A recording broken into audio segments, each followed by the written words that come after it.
מצגת ואנחנו בכיף לראות אותה, אבל לומר כמה דברים. שלום לכולם, אני וסטודנטיות מ-HIT, סטודנטיות לעיצוב גרפי.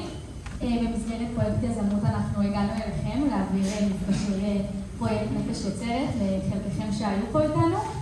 עשינו 3 מפגשים, בכל מפגש עשינו פעילות יצירה אחרת עם סטודנטים, תלמידי תיכון מתיכון אור טכניקום.